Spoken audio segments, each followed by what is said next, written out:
Hello everyone, Sir Joshua here. So we're done with our last topic for the prelims for our laboratory class for nursing informatics. So without further ado, let's start with our third topic for the prelims.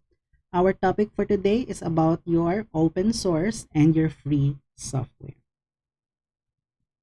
Now let's have first your operating systems. So your OS or your operating system class functions it as a traffic controller.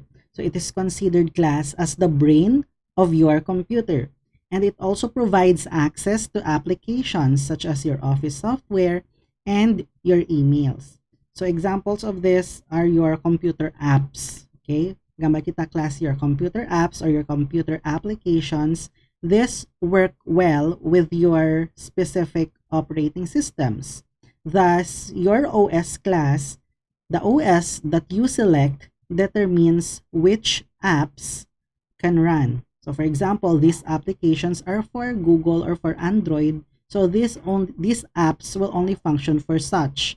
And those that are OS, especially from Apple, so they only use your iOS, for example, and there are only specific apps that are working within this kind of your operating system. So your OS class has four main systems for your personal computer. We have first your Microsoft Windows OS. This one class is released by Microsoft, or the first version of this is your Windows OS in 1985. So of course, when we talk about your Microsoft or your Windows, it is proposed or given by Bill Gates and Paul Allen. So they started Microsoft rather with a vision that personal computing was a path to the future. Okay. Next class is we have your Mac OS X. So Mac OS X or your Apple computer released this first version of OS for the Mac in 1984. We also have class your third type or third main OS, which is your Linux. So Linux was released as a free and open source OS in 1991. So it is an unsupported OS class and is more popular with tech gurus and used on less than 5% of the personal computers.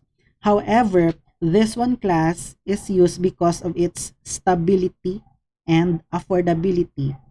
So Linux is used or preferred by your web servers. Okay? And lastly, class, we have your Google Chrome OS. So Google released your Chrome OS in 2011 as the OS or the operating system for Chromebook laptops. The Chrome OS class is a combination of your web browser and your operating system.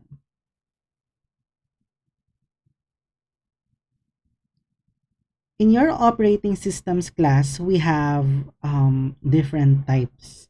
One of which is your disk operating system, or also known as your DOS.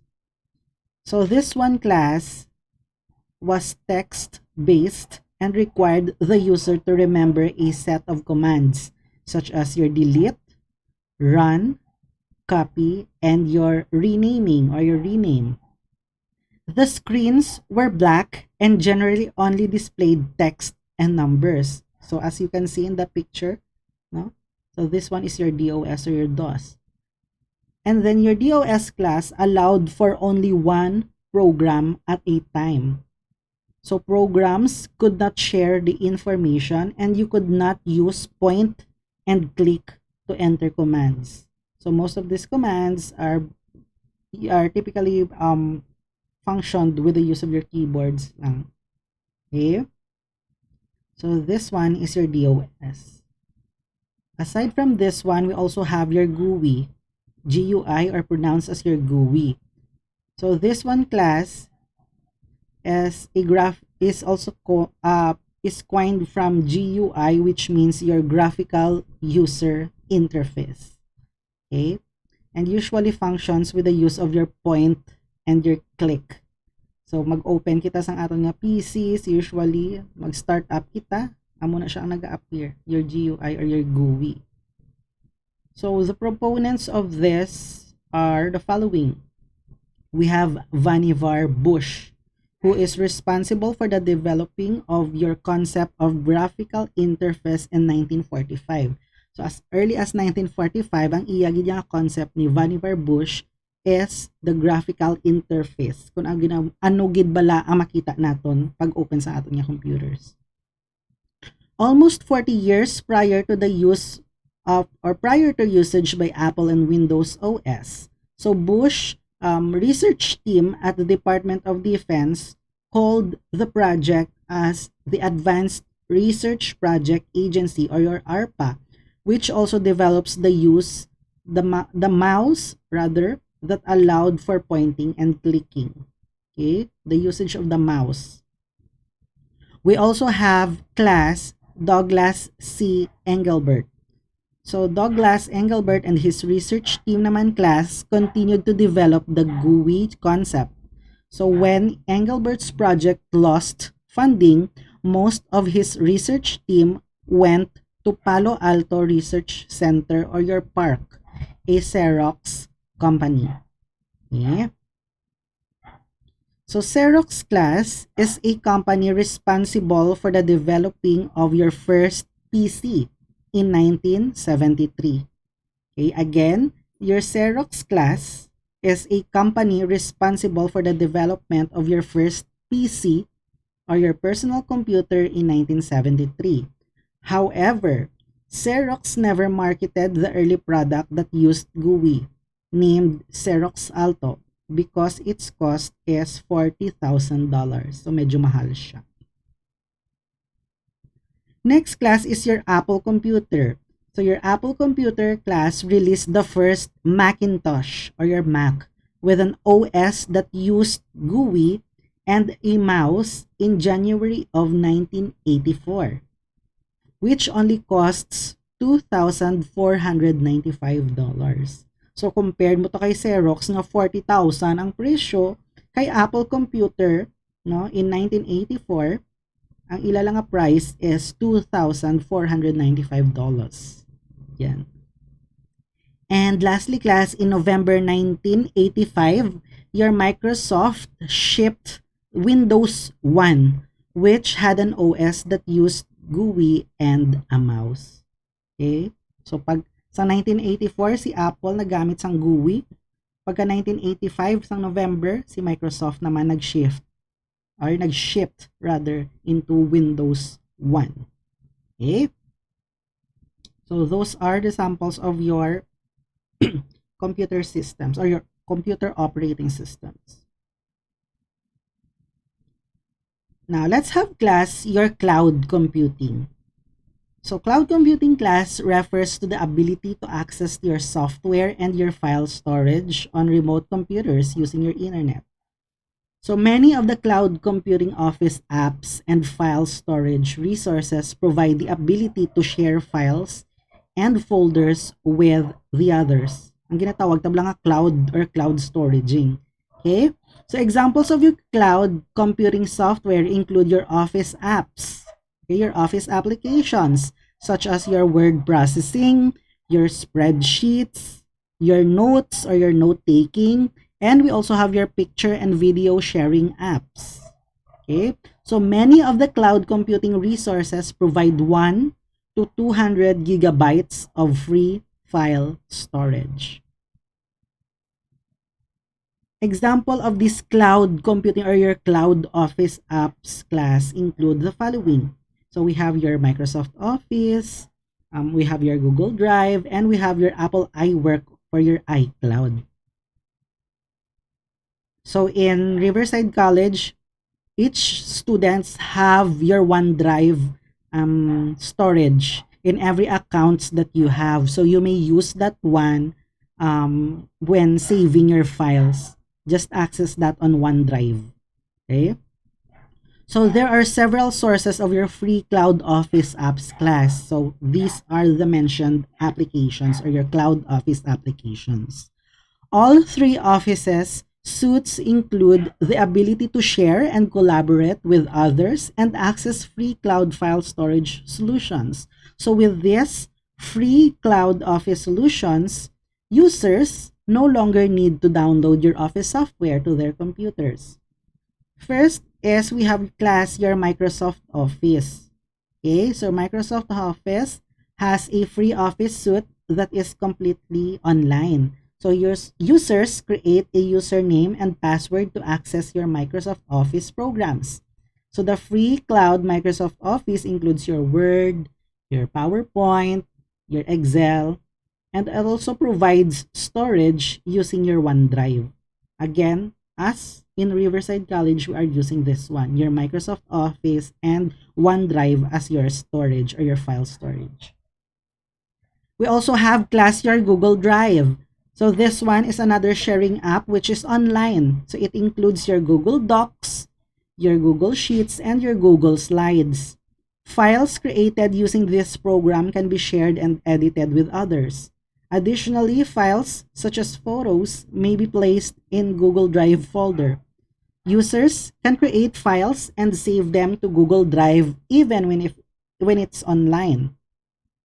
And it is an app in your mobile devices or your mobile device also. So when your user is online, these files will be synced with all the devices where the app is installed. So that is why, class, if you have multiple devices, okay, magamit mo lang sa ang mga single account, okay, so most of your files can be retrieved in a single drive as well. So pwede mo na ma-access anytime, anywhere, as long as dumduman mo da ang imong account. And lastly, same with this one, we have your Apple iWork or for your iCloud. Okay? So it includes your free cloud office apps. So which is equivalent man sa aton yung mga PowerPoint. So we have your numbers, your keynote, your pages, na. So it also includes an address book and your contacts. So users create a username and a password to access your cloud apps and also provide cloud storage in which you can access the iCloud Office apps from any computer connected to the internet, not just on Mac. Okay? So those are your cloud Office apps for storage and for sharing.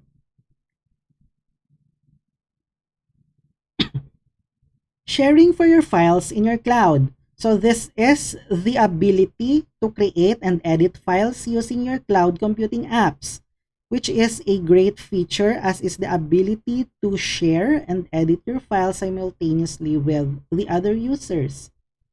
Common cloud computing sharing features include the ability to determine the following. If, number 1, a file is publicly visible on the web where anyone can search and file, especially those files that have no lock or doesn't contain any passwords. No? If it is publicly visible, then it is shareable. Next, if a file is visible class to anyone who has the link without a sign-in, okay, if the user allows access to anyone who has the link, then he or she can grab that file as well. Next, if a file is private and a sign-in is necessary to access the file. Usually sa aton class here in Riverside College, what we are using is your OneDrive. And if, for example, your teachers would like to share applications or files, or let's just say your notes, for example, through OneDrive, it will allow us teachers to only provide those files for students who have the account names along with your Riverside student.edu.ph accounts. If in case nagamit ka na Google, hindi mo na siya ma-open. So it is only shareable and can be used for those students that are enrolled within the organization's website or sign in for the website. Okay? So dapat gamiton tagid class ang aton nga Riverside student.edu.ph. Next class is that shared users can have the ability to view the file. Shared users have the ability to edit the file, and even shared users can collaborate and edit files. Usually sa amon yung mga teachers, let's just say, for example, what we do is when we do our exams, we usually have this shared user, or we try to collaborate in which isa ka file dira na lang namin gina-edit tanan. Sometimes in your one notebook, no, in your MS Teams, you can use that one to collaborate your outputs and to finish your outputs in just one file. And lastly, class, your shared users have the ability to make comments on the file as well. File sharing, class, is often used by the group of students working on a course project, committee members who need to share minutes and meeting documents, users who need others to sign up for the participation, and users disseminating online surveys. Now, in the use of your sharing, class, there are advantages and limitations with this one. Now, let's have first the advantage of using your cloud. So it backups your important documents. Backup is a term which means to duplicate a copy of your file. Because disasters and accidents occur, class, it is best to back up your files and have the backup located in a geographically different location than where the original document is stored. This is particularly important for papers that you do not wish to recreate. And other advantages is that you can share and edit as well. So the ability to share and edit files with others. So the ability to access and edit these files, class, from any device connected to the internet that has the appropriate software. Now, let's have, class, the limitations with the use of your cloud. Number 1, there is no control over the cloud site. Since the user is not the owner of the website or the site, there is no control on its availability. The site could be unavailable due to maintenance or poor on the connection or internet connection or connection that are considered as down. Next is the lack of the internet access. So if you don't have the internet access, you will not be able to access the online apps or your files. Next is that it will be the target of your cyber criminals.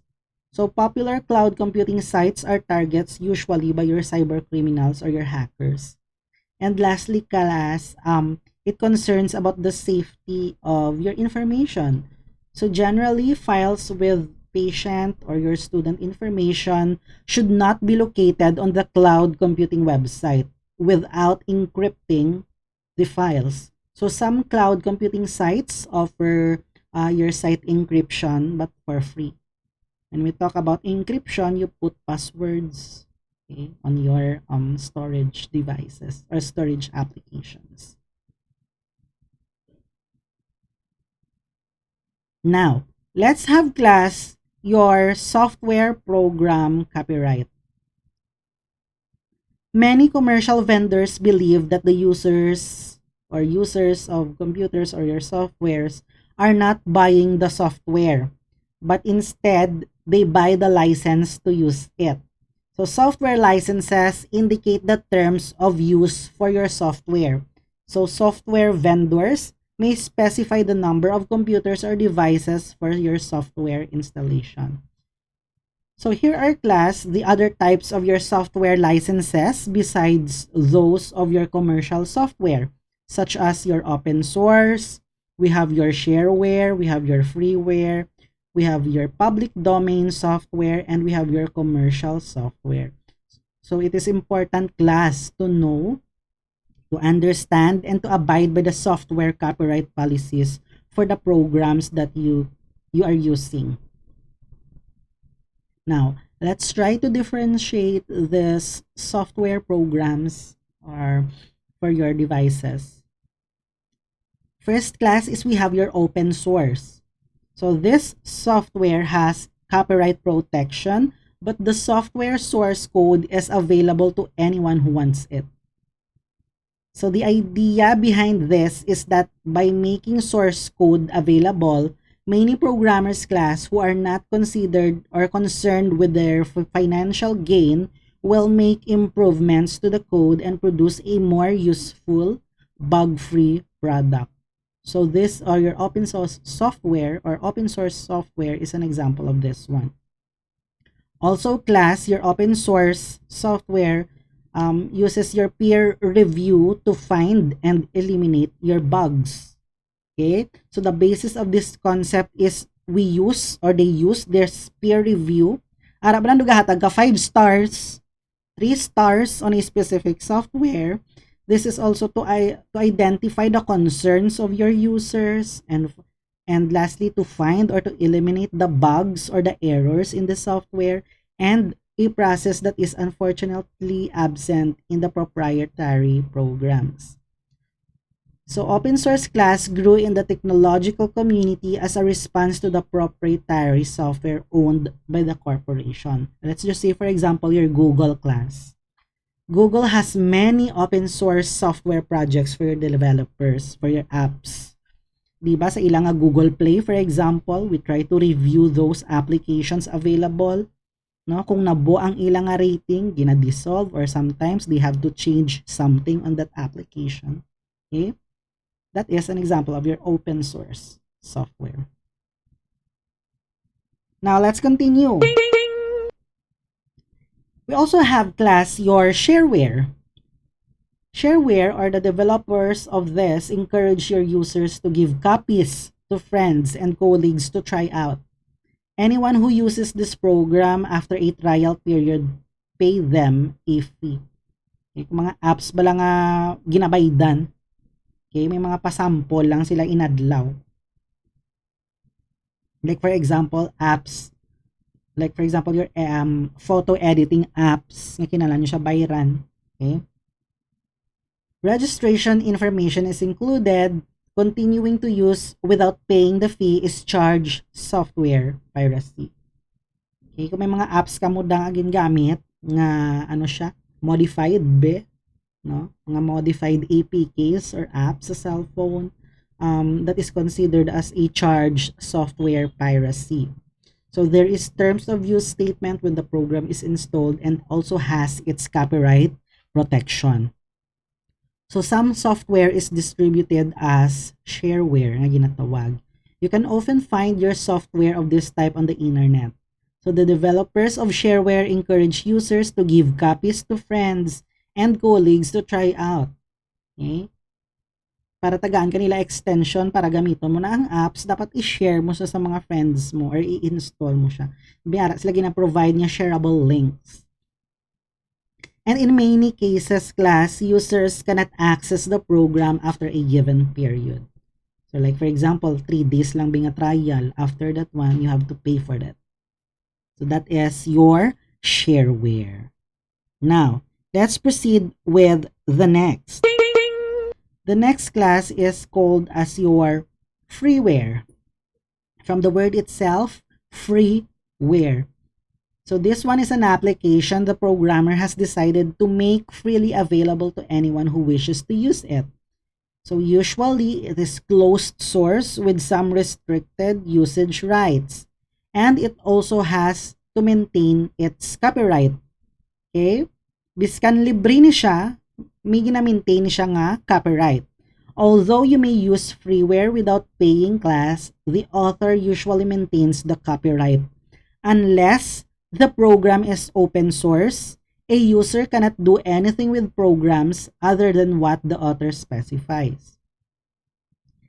Also, class, your freeware or some freeware programs available on the internet. No?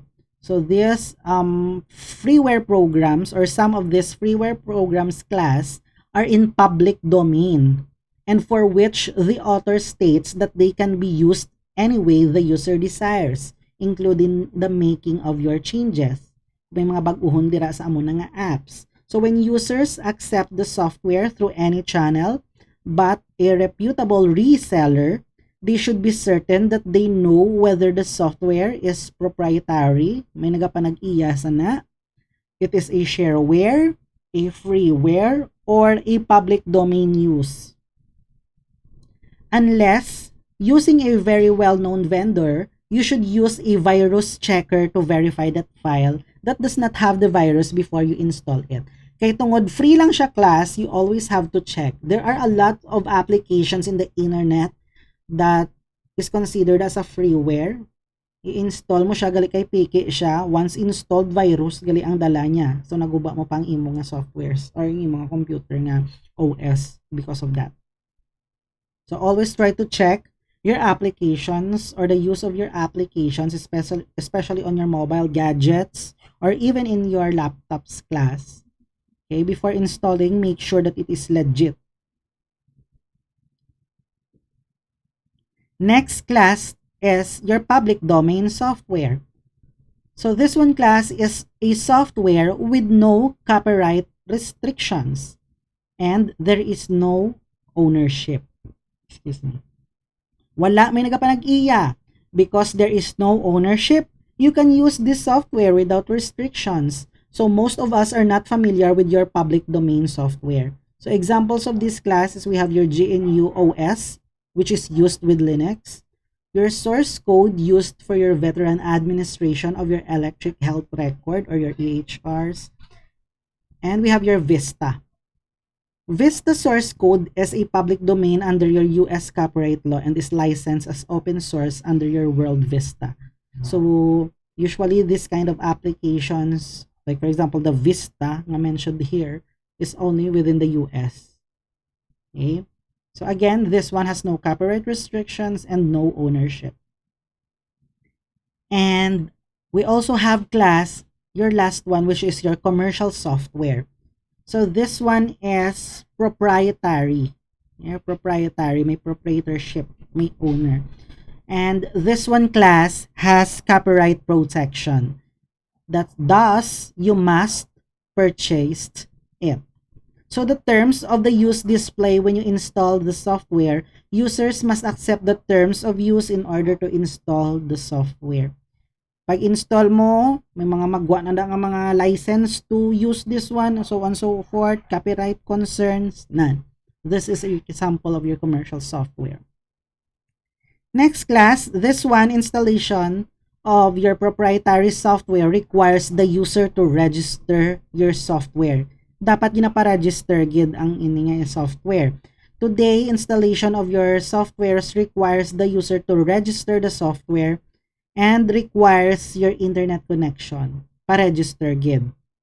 Okay, again, this one is purchased.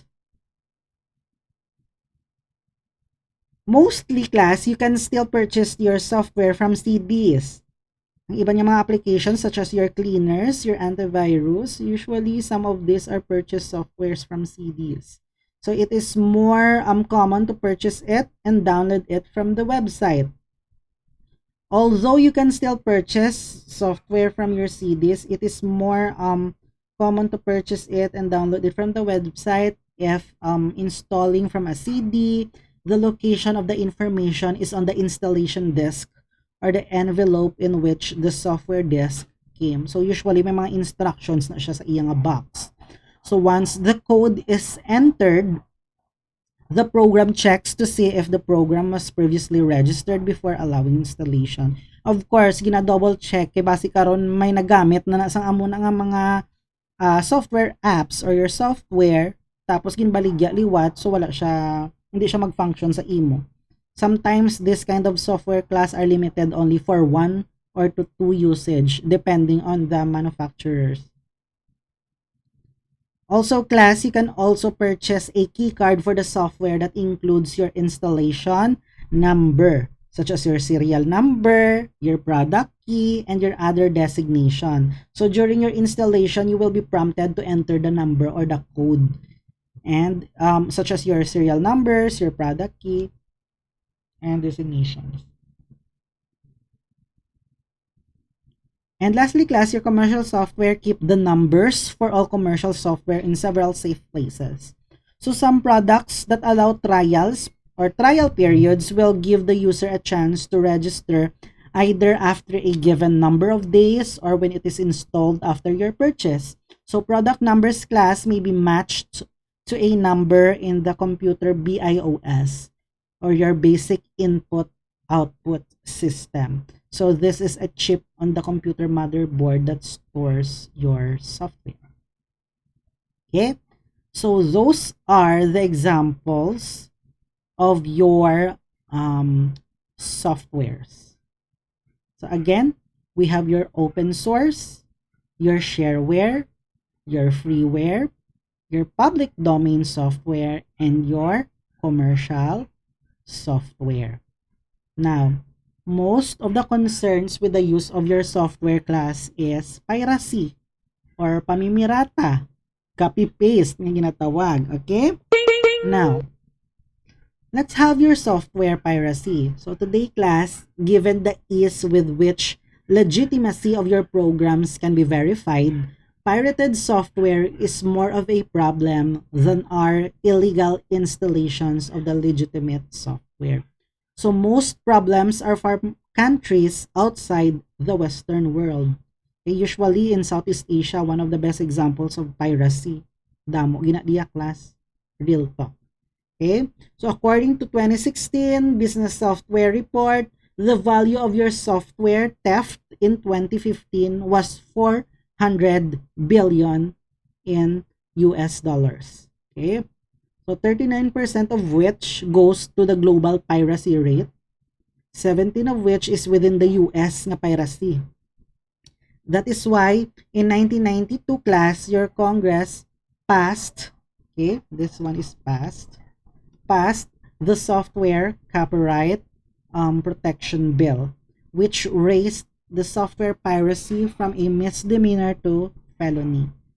So the persons who can be caught engaging with piracy or the distribution of such can be given a case or makafile nga sila kang case with the use of your Software Copyright Protection Bill. Now, let's try to have your managing of the digital files within your computers. Now that we're done with your softwares, let's have the management of your files. So we can use your keyboard shortcuts, we can use the managing of your file extensions, and we can also have your disk and your data encryption. So let's try to discuss this one by one. Now, let's have first your keyboard shortcuts. So there are universal keyboard shortcuts for Windows and your Mac software programs that do not require the use of menus or mouse. So as you can see there on the screen, these are some examples of your keyboard shortcuts. Some can be applicable in Windows, some can be applicable in Mac, or even both. So your control or your CTRL dira on your keyboard or your control key for Windows is the same as the command key on the Mac. So there are keyboard shortcuts for your web browsers and for Office software applications. Next is through the managing of your file extensions class. So usually ang aton mga file sa puntas ang aton nga file, for example, amo nga document research paper .doc or your doc or your docx. That is an example of your file extension. For PowerPoints, usually we have your PPT or your PPTX. Okay, so these are your file extensions. 3 to 4 letters after the period in a file name. So it instructs computer which program to use to open the file. Also, an automatic extension assigned to the file name when saving the file. Examples of which are your commercial Office software such as your Microsoft Office. Sa Apple, we have your iWork, which includes the file extension translators. That also allows you to open files created with other similar softwares. Like for example, your docs or your DOC or your DOCX, kung gamito na siya naton through your iPads or through the Apple, convert yun na your docs into pages. For PowerPoint sa Microsoft, it will be converted into your Keynote. Okay? And also for the Excel files, for example, we have your numbers to convert that one. Okay? So we have to use your file extensions based on the type of file that we are using. So to learn more with your file extensions, you may see the website attached on this one. Okay? Damo kita mga file extensions actually. May include your zip, your RAR, for example. Mga file extensions man na sila class. And lastly, we have your disk and your data encryption. Okay? We use your encrypt or use to encrypt an entire hard drive or encrypt selected files. Arab la pag download mo sang file, pag open mo sang folder, naga-ask password. That is an example of encryption. So to access these files nga encrypted, you must decrypt them. Okay? Kumbaga ang mga files dira nakahalapta-lapta. So all you need to use some password or a specific software that could open that certain file. So you must decrypt them. When we talk about file encryption, it is a feature built into some of the Windows and your Mac OS or your operating systems. The good and bad about file encryption is that it works. Okay? So thieves will not be able to steal your private data, especially if you are encrypted or na password or na lock in nga files. However, if you forget the password used to encrypt your files, you will not be able to view the file contents. Usually, sa mga downloadable files or mga zip files sa internet, sometimes we try to download it, abi naton okay na, kay ma-open lang ang file, pero pag double-click naton, naka-lock, naka-encrypt. Okay? So, because computers class are tools that we use to manage private and secure files, such as online banking, files with social security numbers or your program passwords, and student unique identifiers. The data are vulnerable for cyber thieves. So, pwede na siya makawat ang aton nga mga information dira. That is why we need access on specific softwares as well. Like for example, in checking of your grades, di ba may ara ang mga student accounts. That is an example of encryption. Nga kamo lang maka-open sina. And the IT involved in making in encoding your records there. Okay? So again, when we manage your data files, we may use your keyboard shortcuts. We may use or manage it with the file extensions. And we use your disk and your data encryption. Okay? So that's it for our discussion on lesson 3 about your open source and your freewares and most of your free softwares rather. So if you have questions again class, feel free to message me on the Teams chat regarding the concepts and for clarifications.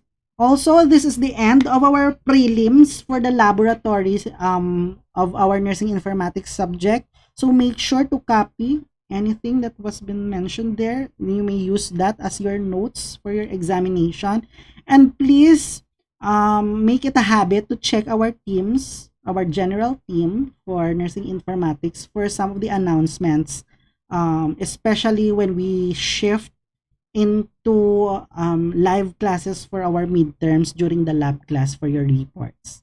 Okay? So I think that's it. Thank you so much, and I hope you have learned something from the discussion. Thank you and have a blessed day.